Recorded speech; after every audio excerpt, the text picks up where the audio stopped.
স্বাগত বিরতিহীন সংবাদ দুপুরে, সাথে আছি সাফাত বিন ফরিদ। আমি আছি আতিফান জুমান। শুরুতেই জানিয়ে দেব শিরোনামগুলো। ছাগলকাণ্ডে এনবিআর সদস্য মতিউরকে অব্যাহতি, দুদকের তলবে যাচ্ছেন না সাবেক আইজিপি বেনজির।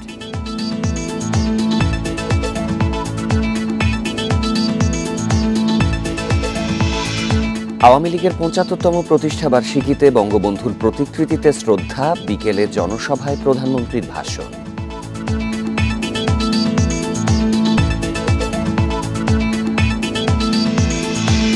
রাজনীতির বাইরে রাখতেই খালেদা জিয়া অবরুদ্ধ, দাবি ফখরুলের, সুচিকিৎসা না পাওয়ার অভিযোগ।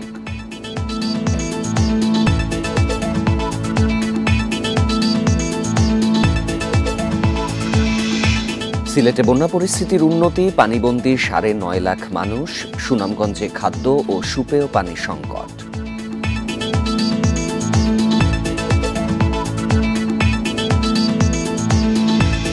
এবং ভারতের সঙ্গে যৌথ নদী ব্যবস্থাপনা নিয়ে আলোচনা, কথা হয়নি তিস্তা প্রকল্প নিয়ে, জানালেন পররাষ্ট্রমন্ত্রী।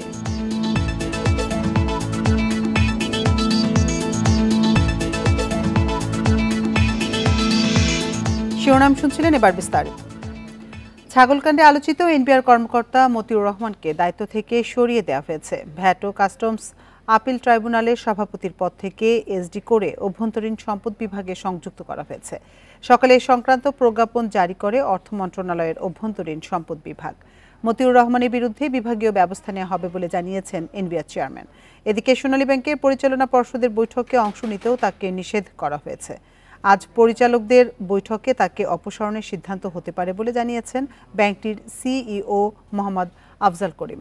সম্প্রতি ছেলে ইফাতের ছাগল কেনার ঘটনায় সমালোচিত হন রাজস্ব কর্মকর্তা মতিউর রহমান। ঈদে একটি খামার থেকে ১২ লাখ টাকা দামে কোরবানির পশু অর্ডার করেন ইফাত। সামাজিক মাধ্যমে সে সংক্রান্ত ভিডিও ছড়িয়ে পড়লে প্রশ্ন ওঠে আয়ের উৎস নিয়ে। এক পর্যায়ে ইফাতকে ছেলে হিসেবে অস্বীকারও করেন তিনি। এদিকে ঈদের ছুটির পর এখনও কর্মস্থলে যোগ দেননি মতিউর রহমান।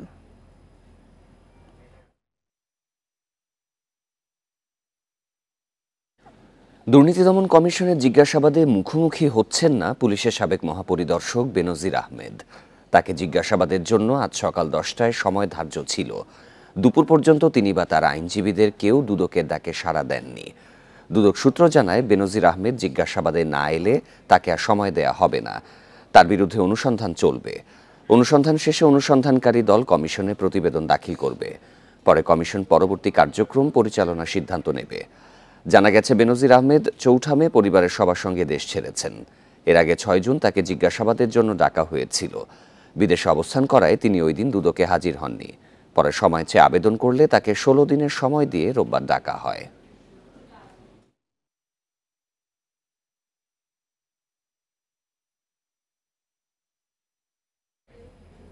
এ নিয়ে আলোচনা করতে রাজধানী মোহাম্মদপুর থেকে আমাদের সাথে যোগ দিচ্ছেন দুর্নীতি দমন কমিশনের সাবেক মহাপরিচালক মহিদুল ইসলাম। জনাব মহিদুল ইসলাম, আপনাকে স্বাগত জানাচ্ছি আমাদের ইন্ডিপেন্ডেন্ট সংবাদে। আপনার কাছে শুরুতে যেটি জানতে চাইব যে বারবার তলব করার পরও আইজিপি বেনজির, সাবেক আইজিপি বেনজির হাজির হচ্ছেন না, তো এক্ষেত্রে দুদকের আসলে করণীয় কি?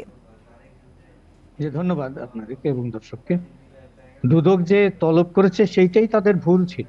কারণ হচ্ছে যে যেখানে মানে আপনার পত্রিকা এবং বিভিন্ন সংবাদ মাধ্যমে খবর বেরিয়েছে একদম সুনির্দিষ্টভাবে, এবং তার প্রেক্ষিতে দুদক তার সম্পত্তি ক্রোক করেছে, ফ্রিজ করেছে। দুদক যদি নিজে স্যাটিসফাইড না হয় এই ব্যাপারে, তাহলে তো সেই দরখাস্ত করবার কথা নয়। এবং আদালত যদি এই বিষয়ে স্যাটিসফাইড না হয়ে থাকে, তাহলে তো ক্রোক এবং ফ্রিজের আদেশ হওয়ার কথা ছিল না। তাহলে এই দুটো হয়েছে। তার মানে হচ্ছে যে তার বিরুদ্ধে যে অভিযোগ তার প্রাথমিক সত্যতা আছে, এইটুকুর ভিত্তিতেই মামলা সরাসরি করবার বিধান দুদকে আছে। কিন্তু দুদক সেইটা পথে না গিয়ে ঘুর পথে গিয়েছে। লম্বা অনুসন্ধান এবং তারপরে আবার সম্পদ বিবরণী জারি, এই সমস্ত লম্বা প্রসিডিওর লাগবে না বলে আপিল বিভাগ থেকে সিদ্ধান্ত আছে যে সরাসরি একজন ব্যক্তির বিরুদ্ধে যদি খবর পাওয়া যায় সঠিক যে জ্ঞাত আয় বহির্ভূত সম্পদ অর্জন করেছে, তাহলে সম্পদ বিবরণী তলব না করে, ডাকাডাকি না করে তাকে তার বিরুদ্ধে মামলা করা যাবে। এবং মামলার উপাদান যদি থেকে থাকে, তাহলে তাকে গ্রেপ্তারও করা যাবে। কিন্তু এই সমস্তগুলো ছেড়ে দিয়ে দুদক আপনার এই যে কেন লম্বা পথ ধরেছে এইটি বোধগম্য নয়। এইভাবে চলতে থাকলে দুর্নীতি দমন করা খুবই অসম্ভব ব্যাপার। কারণ এখন আমি যেটি মনে হচ্ছে যে সংবাদ মাধ্যমে এই সমস্ত বড় বড় মানুষদের অপকর্মগুলো বেরিয়ে আসছে, তার মানে একটি সাংবাদিক মহল তো সাহসী পদক্ষেপ নিয়েছে এবং একটা অনুকূল পরিবেশ যতটুকু হোক আছে। তাহলে এই পরিবেশটা দুদক কেন কাজে লাগাচ্ছে না? এই ঢিলেমি করতে গিয়ে তো আপনার আসামিও যাবে, মামলাও যাবে, সবগুলোই যাবে। আমি আশা করব যে ভবিষ্যতে যে মামলাগুলো হাতে আছে এবং আরো যে সমস্ত কাণ্ডগুলো বের হবে সেইগুলোতে দুদক সরাসরি মামলা করবার পথে যাবে। বিধিতে যেটি আছে যে সরাসরি মামলা করা যায়, আপিল বিভাগ যেটি বলেছে সেই দিকে যাবে। যে আপনি যেমনটি বলছিলেন, একই ধারাবাহিকতায় দেখা যাচ্ছে যে এনবিআর সদস্য মতিউর রহমানকে নিয়ে সারা দেশ তোলপাড়, কিন্তু দুদকের এক্ষেত্রেও তেমন কার্যকর কোনো উদ্যোগ দেখা যাচ্ছে না। এর কারণটা আসলে কি? এইটা কতদিন ধরে চলছে, ঈদের আগে থেকে, এবং এখনো পর্যন্ত দুদকের এই নিয়ে কোনো মানে তাদের কোনো মানে বোধোদয় হয়েছে বলে মনে হচ্ছে না। এখানেও সংবাদ বেরিয়েছে এবং সেখানেও সুনির্দিষ্ট তথ্য প্রমাণ দিয়ে বেরিয়েছে এবং এইরকম একজন ব্যক্তি, দুঃখজনক যে সোনালী ব্যাংকের মতন জায়গায় তাকে পরিচালক পদেও পদায়ন করা হয়েছিল। আশ্চর্য বিষয় এগুলো আপনার আমাদের মেলে না। এখানে দুদকের উচিত হচ্ছে একইভাবে আমি যেটি বললাম যে যথেষ্ট উপাদান আছে তার বিরুদ্ধে সরাসরি মামলায় যেতে পারে দুদক, এবং সেটি যাওয়া উচিত। আর রাষ্ট্রেরও একটি অবস্থা দাঁড়িয়েছে এখন এমন যে এই সমস্ত মানুষগুলোর আপনি খোঁজ নিলে দেখবেন যে তারা ইনকাম ট্যাক্সের আইনের সুবিধা নিয়ে বসে আছে হয়তোবা। সেই যে 10% আপনার কর, 15% কর, এই সমস্ত দিয়ে এইগুলোকে বৈধ করে নেওয়া আছে এবং তারপরে আইন করে রেখেছে যে আর কোনো প্রশ্ন করা যাবে না। আমার মনে হয় এটাই সময় ওই সংবিধান পরিপন্থী, যেটি সংবিধানের 20 অনুচ্ছেদে বলা আছে যে অনুপার্জিত আয় কেউ ভোগ করতে পারবে না এমন পরিবেশ রাষ্ট্র তৈরি করবে। সেইখানে অনুপার্জিত আয় ভোগ করার মতন পরিবেশ যদি রাষ্ট্র তৈরি করে, এটা তো হতে পারে না, এটা সংবিধান বিরোধী। সুতরাং আমার মনে হয় যে এটাই সুযোগ, ওই আপনার ইনকাম ট্যাক্সের যে বিধানটা আছে সেটাও এই সুযোগে চ্যালেঞ্জ করা যায়। জি, মহিদুল ইসলাম, আপনি যেমনটি বলছিলেন যে গণমাধ্যম এবং সাংবাদিকদের কথা, সেক্ষেত্রে আমরা দেখি যে গণমাধ্যমে দুর্নীতির খবর আসার পর দুদক নড়ে চড়ে বসছে, কিন্তু দুদকের নিজস্ব উদ্যোগে বড় বড় রাঘব বোয়ালদের ধরার খুব একটা নজির আসলে নেই। এতে কি দুদকের কর্মদক্ষতা নিয়ে প্রশ্ন ওঠে না? অবশ্যই প্রশ্ন ওঠে, কারণ আপনার দুদকের প্রথমেই আছে যে কর্ম কার্যাবলীর ভিতরে যে তার নিজস্ব অনুসন্ধান দিয়েই শুরু করবে, নিজস্ব তথ্যের ভিত্তিতে শুরু করবে। এবং আমি যতদূর জানি যে দুদক নিজে একটা আপনার ওই যে গোয়েন্দা ইউনিট তৈরি করেছে। এই গোয়েন্দা ইউনিট গুলো তাহলে কি কাজ করে? এটা দুদকের এক ধরনের ব্যর্থতা যে যখন শুধু সংবাদ প্রকাশটা, যখন হইচই হবে একদম, তখন দেখা যাবে যে দুদক একটু নড়ছে, অথবা হাইকোর্ট থেকে কোনো অর্ডার আসলো তখন দেখা যাচ্ছে যে দুদক হয়তো নাম কাওয়াস্তে একটা ফাইল চালু করলো। এভাবে দুর্নীতি দমন করা মানে আসলেই কঠিন। দুদককে আরো সক্রিয় হতে হবে, আরো ক্ষিপ্র হতে হবে।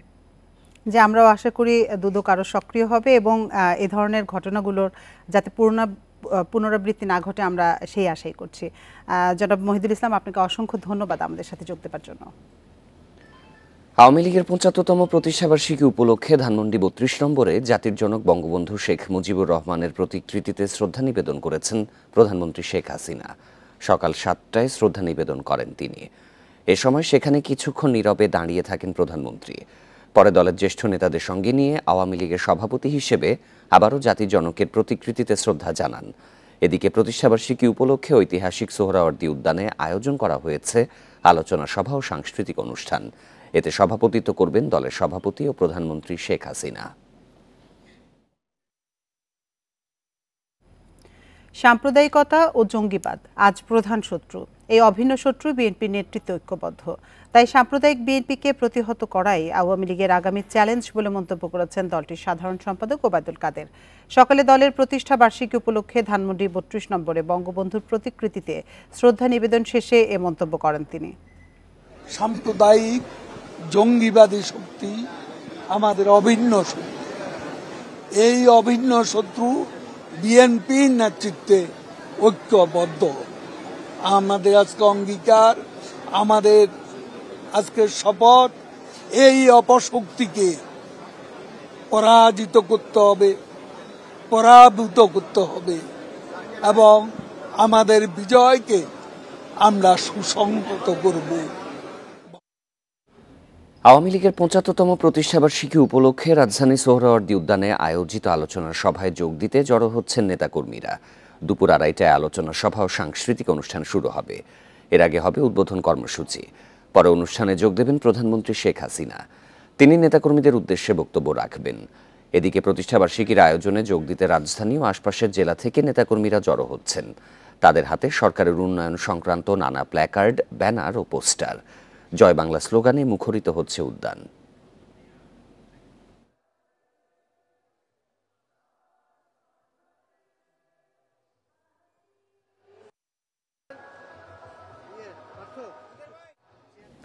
রাজধানী সোহরাওয়ার্দী উদ্যান থেকে সরাসরি যোগ দিচ্ছেন সহকর্মী অনিমেষ কর। অনিমেষ, প্রধানমন্ত্রী তো দুপুর ৩টার দিকে আসবেন, তো এর আগে কি কি আনুষ্ঠানিকতা এই মুহূর্তে চলছে বিস্তারিত জানাবেন। দীর্ঘ ৬ বছর নিবৃত্তি থাকার পরে অবৈধভাবে ক্ষমতা দখলকারী জিয়াউর রহমানের নিষিদ্ধ। অনিমেষ, প্রধানমন্ত্রী তো দুপুর ৩টায় আসবে, তো এর আগে কি আনুষ্ঠানিকতা চলছে বিস্তারিত জানাবেন। জনসভার কার্যক্রম চলছে, তবে মূল আনুষ্ঠানিকতা এখনো শুরু হয়নি। আমরা দেখতে পাচ্ছি যে মঞ্চ প্রস্তুত এবং যারা আমন্ত্রিত অতিথি তারা এসেছে। আওয়ামী লীগের পক্ষ থেকে যদিও এটিকে আলোচনা সভা বলা হচ্ছে, কিন্তু সোহরাওয়ার্দী উদ্যানে আমরা দেখতে পাচ্ছি যে আলোচনা সভার জন্য যে চেয়ারগুলি আছে সেই ১,৫০০ চেয়ার সেটি প্রায় ভরে গেছে এবং তার বাইরেও কিন্তু সোহরাওয়ার্দী উদ্যান জুড়ে আরো অসংখ্য মানুষ চারপাশ দিয়ে ঘুরে বেড়াচ্ছেন। আমরা দেখতে পাচ্ছি ঢাকা শহরের বিভিন্ন জায়গা থেকে খণ্ড খণ্ড মিছিল এসেও এখানে যুক্ত হচ্ছেন। আমরা দেখতে পাচ্ছি শুধু আওয়ামী লীগের নেতাকর্মী নয়, আওয়ামী লীগের বিভিন্ন সহযোগী সংগঠনের নেতাকর্মীরা যেমন এসেছেন, বিভিন্ন রাজনৈতিক দলের নেতৃবৃন্দ এখানে এসেছেন। আমরা দেখতে পাচ্ছি যে জাতীয় পার্টির চেয়ারম্যান GM কাদের তিনি এসেছেন এবং জাতীয় ওয়ার্কার্স পার্টির সভাপতি রাশেদ খান মেনন সহ বিভিন্ন দলের নেতাকর্মীদের আমরা দেখতে পাচ্ছি যে তারা কিন্তু এখানে আছেন এবং মুজিবুল বাশির মাইজ ভান্ডারী তাকেও দেখতে পাচ্ছি। এরকম আওয়ামী লীগের নেতাকর্মী 14 দলের নেতারা এসেছেন এবং বিভিন্ন রাজনৈতিক দলের নেতারাও এসেছেন। মঞ্চে আমরা দেখতে পাচ্ছি যে আওয়ামী লীগের কেন্দ্রীয় নেতারা এরই মধ্যে মঞ্চে চলে এসেছেন এবং মঞ্চ থেকেও অনেকেই বক্তব্য রাখছেন এবং আওয়ামী লীগের যেই ত্যাগ, আওয়ামী লীগের সংগ্রাম, 1949 সালে আওয়ামী লীগ প্রতিষ্ঠা হওয়ার পর থেকে ৭৫ বছরের সংকট এবং সংগ্রামে আওয়ামী লীগের যে অর্জন সেই কথাগুলো তুলে ধরছেন। 1950 সালের এই 23শে জুন রোজ গার্ডেন থেকে যাত্রা শুরু আওয়ামী লীগের, সেই আওয়ামী লীগের হাত ধরেই জাতির পিতা বঙ্গবন্ধু শেখ মুজিবুর রহমানের নেতৃত্বে বাংলাদেশ মুক্তিযুদ্ধে বিজয় অর্জন করে এবং বর্তমানে টানা 4 বার আওয়ামী লীগ সভাপতি প্রধানমন্ত্রী শেখ হাসিনার নেতৃত্বে আওয়ামী লীগ ধারাবাহিকভাবে ক্ষমতায় আছে টানা ৪র্থবারের মতো। এরই মধ্যে ১৯৮১ সাল থেকে প্রধানমন্ত্রী শেখ হাসিনা এই পর্যন্ত টানা ৪৪ বছর ধরে আওয়ামী লীগের হাল ধরে আছেন এবং সভাপতি হিসেবে দায়িত্ব পালন করছেন। ১৯৬৬ সালে বঙ্গবন্ধু আওয়ামী লীগের প্রথমবারের মতো সভাপতি নির্বাচিত হন। ১৯৪৯ সালে যখন আওয়ামী লীগ গঠিত হয় তখন যুগ্ম সাধারণ সম্পাদক হিসেবে বঙ্গবন্ধুকে দায়িত্ব দেওয়া হয়। তখন তিনি ছিলেন কারাগারে এবং কারাগারের ভিতর থাকা অবস্থায় তাকে যুগ্ম সাধারণ সম্পাদক হিসেবে ঘোষণা করা হয়। বঙ্গবন্ধু তখন থেকেই কিন্তু ভাষা আন্দোলনের সঙ্গে জড়িত ছিলেন এবং ভাষা আন্দোলনে তিনি যে বলিষ্ঠ নেতৃত্ব দিয়েছিলেন সেই কারণে সারা জাতির তিনি দৃষ্টি কাটতে সক্ষম হন এবং খুব অল্প সময়ের মধ্যে আওয়ামী লীগের মূল কাণ্ডারিতে পরিণত হন এবং বঙ্গবন্ধুর নেতৃত্ব গুণে আওয়ামী লীগ একটি প্রাদেশিক দল থেকে জাতীয় দলে রূপান্তরিত হয় এবং আওয়ামী লীগের ১৯৫৪ সালের যুক্তফ্রন্ট নির্বাচন, ১৯৬৯ সালের গণ অভ্যুত্থান, ৬৬র ৬ দফা থেকে শুরু করে সব গণতান্ত্রিক আন্দোলনে বাঙালিকে মুক্তি সংগ্রামের দিকে নিয়ে গেছে আওয়ামী লীগ এবং সেই আওয়ামী লীগের আজকে ৭৫তম প্রতিষ্ঠা বার্ষিকী যখন পালিত হচ্ছে তখন বাংলাদেশ স্বপ্ন দেখছে উন্নত সমৃদ্ধ দেশ হবার, স্মার্ট বাংলাদেশের স্বপ্ন দেখছে বাংলাদেশ এবং সে লক্ষ্যেই কাজ চলছে। আওয়ামী লীগ সরকারের ধারাবাহিকতাতেই আমরা দেখেছি যে বড় বড় অবকাঠামো তৈরি হয়েছে, আমরা দেখেছি যে মেট্রো রেল, পদ্মা সেতু, কর্ণফুলী টানেল সহ পারমাণবিক বিদ্যুৎ কেন্দ্র রূপপুরে এরকম নানা মেগা প্রকল্পের ফলে বাংলাদেশের চেহারা বদলে গিয়েছে। যোগাযোগ খাত অভূতপূর্ব উন্নয়ন হয়েছে, অর্থনীতির গতি অনেক সচল হয়েছে। সব দিক দিয়েই বাংলাদেশ এখন উন্নয়নের রোল মডেল। যে বাংলাদেশকে একসময় তলাবিহীন ঝুড়ি বলা হতো, এখন আন্তর্জাতিক বিভিন্ন ফোরামে বাংলাদেশ সেই সফলতার স্বীকৃতি পেয়েছে এবং বাংলাদেশকে বলা হয় উন্নয়নের রোল মডেল, যার মূল কাণ্ডারি হিসেবে বলা হচ্ছে প্রধানমন্ত্রী শেখ হাসিনাকে। তার বলিষ্ঠ নেতৃত্বেই বাংলাদেশ এই পর্যায়ে এসেছে বলে কূটনীতিকরা যেমন বলেন, রাজনৈতিক বিশ্লেষকরাও বলেন এবং আওয়ামী লীগের নেতাকর্মীরাও একই কথাই বলেন। এবং আজ এখানে প্রধানমন্ত্রী শেখ হাসিনা ৩টার সময় আসবার কথা, তিনি গতকাল রাতেই ভারত থেকে এসেছেন। ভারতের দুদিনের সফরে প্রধানমন্ত্রী নরেন্দ্র মোদীর সঙ্গে বৈঠক হয়েছে। সেই বৈঠকে 10টি আমরা দেখেছি যে 10টি চুক্তি সমঝোতা স্মারক স্বাক্ষরিত হয়েছে, যার মধ্য দিয়েও বাংলাদেশের অনেক সমস্যার সমাধান হবে বলে কূটনীতিবিদরা আশা প্রকাশ করছেন। এবং আজকে তিনি আওয়ামী লীগ সভাপতি বিকেল ৩টায় এখানে এসে উপস্থিত হবেন এবং তখনই সমাবেশের মূল কার্যক্রমটি শুরু হবে। তার আগেই এখানে আমরা দেখতে পাচ্ছি যে সাংস্কৃতিক একটি আয়োজনের ব্যবস্থা রাখা হয়েছে, সেই আয়োজনটিও এখানে হবে। আওয়ামী লীগের এই ৭৫ বছর উপলক্ষে 10 দিন ব্যাপী কেন্দ্রীয়ভাবে কর্মসূচি পালন করা হচ্ছে। শুধু ঢাকায় নয়, তৃণমূল পর্যন্ত প্রত্যেকটি উপজেলা এবং ইউনিয়ন পর্যন্ত এই কর্মসূচি কিন্তু পালন করা হচ্ছে। আওয়ামী লীগের যে সাংগঠনিক ইউনিটগুলি আছে সারা দেশের জেলা পর্যায়ে, উপজেলা পর্যায়ে, তারাও নানাভাবে আয়োজন করছে। আজকের আয়োজনে শুধু রাজনীতিবিদ নয়, বিভিন্ন এম্বাসির কূটনীতিকরা এসেছেন, বিভিন্ন দেশের রাষ্ট্রদূতরা এসেছেন এবং এই অনুষ্ঠানে আওয়ামী লীগের নেতাকর্মীরা এখন অপেক্ষা করছেন শেখ হাসিনা। এই আয়োজনের বিষয়ে আপনি আরো তথ্য সংগ্রহ করতে থাকুন অনিমেষ, পরবর্তীতে আবার আমরা আপনার সাথে যুক্ত হব। আজ উপমহাদেশের অন্যতম প্রাচীন দল আওয়ামী লীগের প্রতিষ্ঠা বার্ষিকী। বাংলা ভাষা ও সংস্কৃতি ভিত্তিক অসাম্প্রদায়িক স্বাধীন রাষ্ট্র প্রতিষ্ঠার আকাঙ্ক্ষায় 1949 সালের 23 জুন ঢাকার রোজ গার্ডেনে জন্ম হয় দলটির। 75 বছরের পথ চলায় অনেক অর্জন ও কিছু ব্যর্থতায় এগিয়ে চলা দলটিকে দেশের কল্যাণে আরও দায়িত্বশীল ভূমিকা রাখার তাগিদ রাষ্ট্রবিজ্ঞান গবেষকদের। পাকিস্তান প্রতিষ্ঠার পর মুসলিম লীগের প্রগতিশীল অংশের বুঝতে সময় লাগেনি নতুন রাষ্ট্রে পূর্ব বাংলার মানুষ নিগৃহীতই থাকবে। কাজেই পূর্ব বাংলার অধিকার নিশ্চিতে নতুন দল গঠনের অনিবার্যতার মুখোমুখি হন পূর্ব বাংলার নেতারা। আমাদের এই তল্লাটে যারা ছিলেন, বিশেষ করে যাদেরকে আমরা বলছি বাঙালি, ভাষা এবং সংস্কৃতি ভিত্তিক মনস্কতায় যারা নিজেদেরকে তৈরি করেছিলেন, তাদের কিন্তু একটা আলাদা রাষ্ট্র তৈরি করবার প্রবণতা লম্বা সময় থেকে ছিল। সেটা একটা সময় হতে পারত। 40-এর লাহোর প্রস্তাবের পরে আপনি খেয়াল করেছেন এখানে কিন্তু আপনার অখণ্ড বাংলা আন্দোলন একটা কিন্তু হয়েছিল, কিন্তু পরবর্তীতে যা হোক আমাদের এখানকার মানুষের মধ্যে দ্বিধাবিভক্তি থাকবার কারণে সেটা বেশি দূর এগোয়নি। মুসলিম লীগ দিয়ে পাকিস্তান হয়ে গেছে, কিন্তু হচ্ছে না। তো যে কারণে পরবর্তীতে আপনার মুসলিম লীগের প্রগতিশীল ধারার নেতারা মনে করলেন যে আমাদের একটা আলাদা দল তৈরি করার দরকার আছে। জন্মের পর থেকে স্বাধিকার প্রতিষ্ঠার সংগ্রামের সঙ্গে সমান্তরালভাবে বাংলার আশাকাঙ্ক্ষার প্রতীক হিসেবে আওয়ামী লীগ বিকশিত হয় বলে মনে করেন রাষ্ট্রবিজ্ঞান গবেষক ও রাজনীতিবিদরা। আওয়ামী লীগের সাফল্য ব্যর্থতার মূল্যায়ন করতে গিয়ে তারা স্মরণ করেন ভাষা আন্দোলন, 54-র যুক্তফ্রন্ট নির্বাচন, 62-র শিক্ষা আন্দোলন, 66-র 6 দফা, 69-এর গণ অভ্যুত্থান, 70-এর নির্বাচন, 7ই মার্চের ভাষণ এবং মুক্তিযুদ্ধ ও স্বাধীনতার প্রতিটি পর্ব। দীর্ঘ পথ চলায় গৌরবের অনেক অর্জনের পাশাপাশি ব্যর্থতাগুলো আমলে নিয়ে পর্যালোচনার তাগিদ দেন গবেষক ও রাজনীতিবিদরা। আওয়ামী লীগের অভ্যন্তরে গণতন্ত্র আছে, তবে একটা কথা আমি আপনাকে বলবো, যেটা আমাদের এই সকল দেশের জন্য, পার্টিকুলারলি বাংলাদেশের জন্য, গণতন্ত্রের কথা মুখে আমরা যাই বলি না কেন, ব্যক্তি জীবন থেকে শুরু করে রাষ্ট্রীয় এবং সমাজ জীবনে গণতন্ত্রের যে চর্চা, সেই দুর্বলতা জাতি হিসেবে আমাদের মধ্যে রয়ে গেছে। আওয়ামী লীগ তার বাইরে না। দেশের অবকাঠামোগত উন্নয়নের পাশাপাশি দুর্নীতি দমন, সুষম রাজনৈতিক পরিবেশ ও জবাবদিহি প্রতিষ্ঠায় নজর দেওয়ার তাগিদ দেন গবেষকেরা। শাহাদাত স্বপন, ইন্ডিপেন্ডেন্ট নিউজ, ঢাকা। 47-এ দেশভাগের পরই তৎকালীন মুসলিম লীগের প্রগতিশীল অংশটি বুঝতে পারে এই দল দিয়ে পূর্ব বাংলার মানুষের অধিকার প্রতিষ্ঠা সম্ভব নয়। শাসকের রক্তচক্ষু উপেক্ষা করে তখন নতুন দল গঠনের উদ্যোগ নেন তারা। তবে মিলছিল না সম্মেলন আয়োজনের জায়গা। এমন একটি সময়ে ঠিক হয় সম্মেলন হবে পুরান ঢাকার রোজ গার্ডেনে। এরপর থেকেই আওয়ামী লীগের রাজনৈতিক ইতিহাসের অবিচ্ছেদ্য অংশ এই ভবন। 1949 সালের 23শে জুন এখান থেকে যাত্রা শুরু পূর্ব পাকিস্তান আওয়ামী মুসলিম লীগের। এর আগে পূর্ব বাংলার মানুষের অধিকার আদায়ে চলে নতুন এই দল গঠনের প্রক্রিয়া। নেতারা সম্মেলনে তোড়জোড় শুরু করলেও মিলছিল না সম্মেলনের জায়গা। এ সময় ঠিক হয় পুরান ঢাকার KM দাস লেনের রোজ গার্ডেনেই হবে সম্মেলন। প্রথম সম্মেলনে সংগঠনের সভাপতি হন মাওলানা আব্দুল হামিদ খান ভাসানী। সাধারণ সম্পাদকের দায়িত্ব দেয়া হয় শামসুল হককে। কারাবন্দী তরুণ নেতা শেখ মুজিবুর রহমান হন যুগ্ম সম্পাদক। আওয়ামী লীগ যখন তার একটা কমিটি করার জন্য বিভিন্ন জায়গায় চেষ্টা করছিলেন তখন পারেননি। রোজ গার্ডেনে কিন্তু মালিকানা অনেক আগে বদল হয়ে গিয়েছিল, কিন্তু ইয়ার মোহাম্মদ খান বন্যরা মিলে এখানে তারা করার একটা অনুমতি তারা জোগাড় করেছিলেন।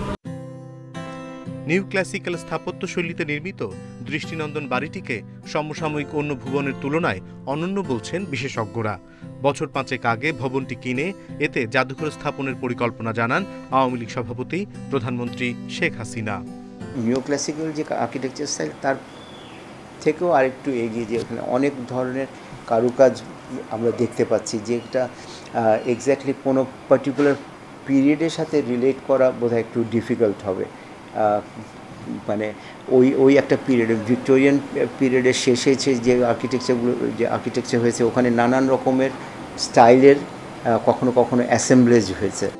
রোজ গার্ডেন থেকে যাত্রা শুরু হলেও প্রথম দিকে কোনো স্থায়ী কার্যালয় ছিল না আওয়ামী লীগের।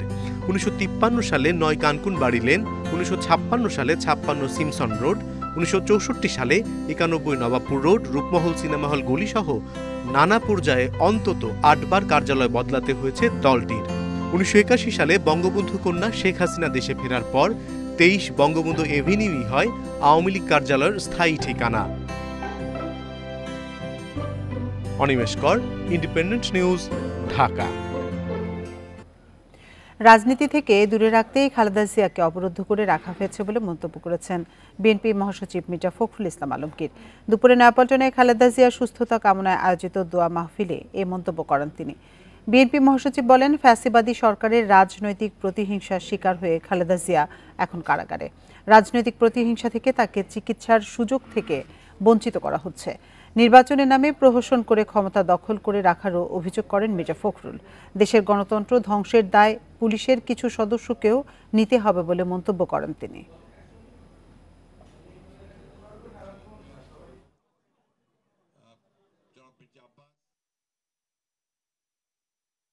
একটা মিথ্যা মামলায় তাকে সাজা দিয়ে উদ্দেশ্য প্রণোদিত ভাবে তাকে রাজনীতি থেকে দূরে সরিয়ে দেওয়ার জন্য তাকে কারাগারে আটক করে রাখা হয়েছে।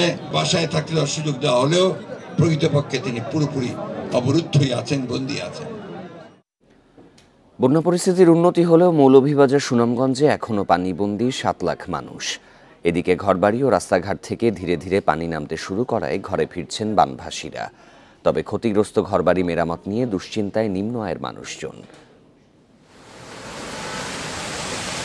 মৌলভীবাজার সদর ও কমলগঞ্জে কমেছে বন্যার পানি। হাকালুকি হাওরপাড়ের কুলাউড়া জুড়ি ও বড়লেখায় পানি নামছে খুবই ধীর গতিতে। রাজনগর উপজেলার কুশিয়ারাপাড়ের গ্রামগুলোর অবস্থাও একই। বন্যা কবলিত এলাকার অন্তত 11,000 মানুষ এখনো আশ্রয় কেন্দ্রে। পানিবন্দী অবস্থায় 3.5 লাখ মানুষ। কোনো কোনো ঘর পেট পানি, গলা পানি, গরু বাজির কোনটা ফালা যান না। সমস্ত রাস্তাঘাট ডুবাই যাইছে, আসা যাওয়া বড় কষ্ট। সুনামগঞ্জ শহরের 10টি আবাসিক এলাকার অনেক বসতবাড়ি এখনো পানিতে তলিয়ে। তবে যেসব বসতবাড়ি থেকে পানি নেমেছে সেখানে ফিরছেন বন্যার্তরা। এদিকে ক্ষতিগ্রস্ত ঘরবাড়ি মেরামত নিয়ে চিন্তায় স্বল্প আয়ের লোকজন। কোনো তৌফিক নেই, কোনো ক্ষমতা নাই আমি ঘর ঠিক করবা। ওই দিয়ে বুঝেন আমার ঘরের অর্ধেক কাকের হানির গেছি কি এখন বাচ্চা কাচ্চা পানির মাঝে হাতড়িয়া ভিতরে উঠছি। বন্যার ক্ষয়ক্ষতি নিরূপণ করে দুর্গতদের পুনর্বাসনের আওতায় আনার কথা জানিয়েছেন জেলা প্রশাসক। যেসব ঘর বাড়ি, অবকাঠামো, ব্রিজ, কালভার্ট, সেতু এগুলো ক্ষয়ক্ষতি হয়েছে সেগুলো নিরূপণের জন্য উপজেলা নির্বাহী অফিসারগণ সহ সংশ্লিষ্ট দপ্তর কাজ করে যাচ্ছেন। ক্ষয়ক্ষতি নিরূপণ পর আমরা প্রতিবেদন ঊর্ধ্বতন কর্তৃপক্ষের নিকট প্রেরণ করব। প্রয়োজনীয় বরাদ্দ প্রাপ্তির সাপেক্ষে প্রকৃত ক্ষতিগ্রস্তদের মধ্যে এগুলো বিতরণ করা হবে। নেত্রকোনাতেও নদ নদীর পানি কমছে ধীর গতিতে। দুর্ভোগে পানিবন্দী অন্তত 10,000 মানুষ। কিছু কিছু লোকের তো আপনার হয়তো গোলা ধানও পানিতে কিছু তলিয়ে গেছে, সোলা টোলাও তো নষ্ট হয়েছে। কুড়িগ্রামে ব্রহ্মপুত্র ধরলা তিস্তার পানি কমলেও বেড়েছে নদী ভাঙন। এতে গৃহহীন সদর উপজেলা রাজারহাট, উলিপুর, নাগেশ্বরী ও রৌমারীর কয়েকশো পরিবার। ভাঙনের মুখে স্কুল, বাজার, বাদসহ ফসলি জমি। সোহেলি জাহান, ইন্ডিপেন্ডেন্ট নিউজ। বন্যার সর্বশেষ পরিস্থিতি জানাতে এবার যোগ দিচ্ছেন সহকর্মী ইজাজুর রহমান।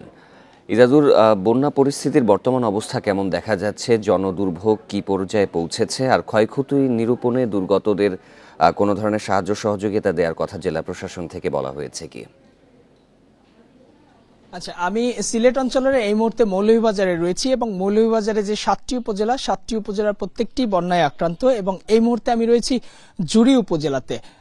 জেলার জুড়ি উপজেলা এবং জুড়ি উপজেলার আমরা দেখতে পাচ্ছি যে প্রশাসন থেকে যে তথ্যটি জানানো হয়েছে, জুড়ি উপজেলার মোট যে 6টি ইউনিয়ন রয়েছে, 6টি ইউনিয়নের মধ্যে 50,000 মানুষ কিন্তু পানিবন্দী। এবং আমি এই মুহূর্তে রয়েছি জাইফরনগর ইউনিয়নে এবং জাইফরনগরে যে গ্রামগুলো রয়েছে, বিশেষ করে বেলাগাঁও, নয়াগ্রাম, ইউসুফনগর, শিমুলতলা, সাহসপুর সহ বেশ কয়েকটা গ্রাম সবচেয়ে বেশি ক্ষতিগ্রস্ত এবং আমি রয়েছি ইউসুফনগরে। এবং দেখতেই পাচ্ছেন বন্যার ভয়াবহতা কত। এখানে এই যে দুই ঘরের মাঝখানের যে উঠোনটুকু, সেখানে কিন্তু কোমর সমান পানি রয়েছে এবং কোমর সমান পানির উপরে এই ঘরগুলো স্থাপন করা। তারপরেও ঘরের ভিতরে পানি ঢুকে গেছে। কিছুক্ষণ আগে এই চাচি যেখানে দরজায় দাঁড়িয়ে আছেন সেখানে একটি সাপ ছিল এবং উনি দরজা খোলার সাথে সাথে সাপটি চলে যায়। সুতরাং এই যে জীবন যুদ্ধ তাদের, বিশেষ করে এটি হাকালুকি হাওর অধ্যুষিত এলাকার ভিতরে থাকার কারণে এখানে খুব সহজেই পানি উঠে পুরো বন্যা আক্রান্ত হয়ে যায় এবং ইউসুফনগরের যে প্রায় 2000 মানুষ রয়েছে, 2000 মানুষ অবর্ণনীয় কষ্টের মধ্য দিয়ে দিন যাপন করছে। এবং এখানে যেহেতু হাকালুকি হাওরটি মূলত কুশিয়ারা নদীর পানিটি বেশি আসে এবং কুশিয়ারা নদীর পানি এই মুহূর্তে এই হাকালুকি হাওর যেদিক দিয়ে পানি নিষ্কাশন হবে সেই ফেনসুগঞ্জে কিন্তু 188 সেন্টিমিটারের উপর বিপদসীমার উপর দিয়ে প্রবাহিত হচ্ছে। সুতরাং বোঝাই যায় যে কতটা ভয়াবহভাবে এই এলাকার মানুষ বন্যায় আক্রান্ত হয়েছে। এবং যেহেতু ফেনসুগঞ্জ দিয়ে এই কুশিয়ারা নদীর পানি কম নামছে, সুতরাং যত দেরিতে নামবে এই এলাকার অধিবাসীদের তত বেশি দুর্ভোগ হবে। এবং এখানে ত্রাণের প্রসঙ্গটি না বললেই নয়, এই অঞ্চলের যে মানুষজন যারা রয়েছেন এখানে,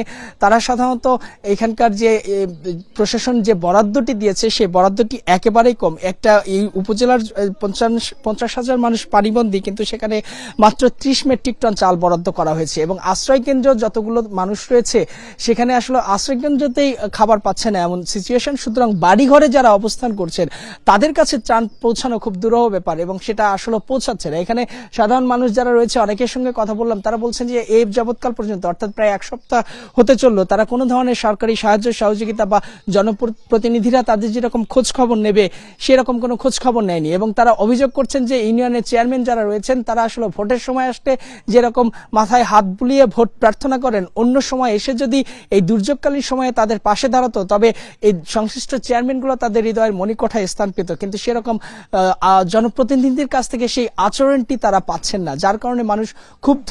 ইউনিয়নের চেয়ারম্যান, মেম্বার থেকে শুরু করে যারা আছে, জনপ্রতিনিধিদের এই উদাসীনতায় তারা ক্ষুব্ধ এবং তাদের এই দুর্যোগকালীন সময়ে আসলে কেউ পাশে নেই।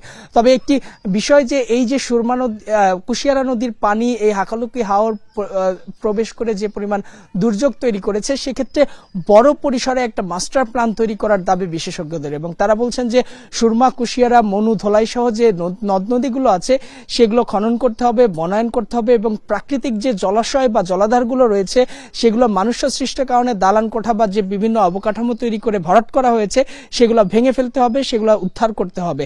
এবং বিশেষ করে ময়মনসিংহ, কিশোরগঞ্জ এবং নেত্রকোনার সঙ্গে যে বড় হাওরগুলোর সঙ্গে যে এই নদীগুলোর যে সংযোগ, সেই সংযোগটি তৈরি করতে হবে, যে কানেক্টিভিটি সেটি তৈরি করতে হবে। যদি এগুলো করা সম্ভব হয় তবে বলা যায় যে আগামীতে আর দীর্ঘমেয়াদী এই বন্যায় আক্রান্ত হবে না। বলে রাখি যে 2022 সালের যে সবচেয়ে ভয়াবহ বন্যাটি হয়েছিল তার তুলনায় এবারেরটা কম হলেও কিন্তু ক্ষতি কম নয়। এবং এখানে যে যখন এই যেহেতু উজানের ঢলে এই জায়গাগুলোর অবস্থান, সুতরাং পানি যখন প্রবেশ করে একেবারে মুহূর্তের মধ্যে সব তলিয়ে ফেলে। এই পানির ঢলে কাঁচা ঘরবাড়ি বা টিনগুলো সবচেয়ে বেশি ক্ষতিগ্রস্ত হয় এবং এই অঞ্চলের মানুষগুলো অনেক বেশি ক্ষতিগ্রস্ত। সুতরাং এই ক্ষতিগ্রস্ত যাতে ভবিষ্যতে আর না হয়, মাস্টার প্ল্যানের আওতায় আগামী 3-4 বছরের মধ্যে এমন কোনো উদ্যোগ নিতে হবে যাতে ভবিষ্যতে আর বন্যায় আক্রান্ত না হয় এই অঞ্চলের অধিবাসীরা। মৌলভীবাজার থেকে বন্যা পরিস্থিতির খবর জানাচ্ছিলেন সহকর্মী ইজাজুর রহমান। টানা এক সপ্তাহ তলিয়ে আছে সিলেটের প্রায় 80% এলাকা। উজানের ঢলে সৃষ্ট বন্যার পানি অতীতে দ্রুত নামলেও এবার দেরি হচ্ছে। এতে চরম দুর্ভোগ পোহাচ্ছে 10 লক্ষাধিক মানুষ। বিশেষজ্ঞরা বলছেন, একদিকে জলবায়ু পরিবর্তনের প্রভাবে বৃষ্টি বেড়েছে, অন্যদিকে নদীর নাব্যতা কমে যাওয়ায় বন্যার ব্যাপ্তি বেড়েছে। চিনাকান্দি গ্রামের আকবর আলী 80 বছরের জীবনে ছোট বড় অনেক বন্যা দেখেছেন। উজানের ঢল দ্রুতই নেমে যেতে দেখেছেন তিনি, কিন্তু এবার যেন কমছেই না। খুব বেশি পানি হয়, আমরা থাকতাম পারি না, বাড়ি ঘর ছাড়া। সুরমা, কুশিয়ারা সহ সব নদীর পানি অধিকাংশ পয়েন্টে বিপদসীমার নিচে নেমেছে, কিন্তু 7 দিন ধরে পানিবন্দী 10 লক্ষাধিক মানুষ। আমাদের অনেক কষ্ট হইতেছে, মনে করেন যাই ধান পান কিছু ছিল, অনেক পানি নষ্ট হয়ে গেছে। আমরা দোকানে যাইতে চাইলে পারি না, বাজারটা যাইতে পারি না, অপেক্ষা করা লাগে। নৌকা নিয়ে আয়, তারপরে আমরা যাইতাম, বাজারে টানতাম, তারপরে খাওয়া দাওয়া, সব দিকে চলাফেরা কষ্ট। কি করবো, কষ্ট ভাববা চিন্তা ভাবনা করে তো যাওয়া লাগে। দিয়া বলক দিয়া চফিটা উঁচা করে কোনো মতে পানির উঠে বই হইতাই ভিজা চফি খাইতাম পারছি না, ফিনতাম পারছি না, উহাস টাইকাতে গেছি বাইরে। পানি উন্নয়ন বোর্ড বলছে প্রতি বছর এপ্রিল, মে ও জুনে উজানের ঢল বাড়ে, আর জুলাই বা আগস্টে বন্যা দেখা দেয়। দিন দিন বন্যার স্থায়িত্বও বাড়ছে।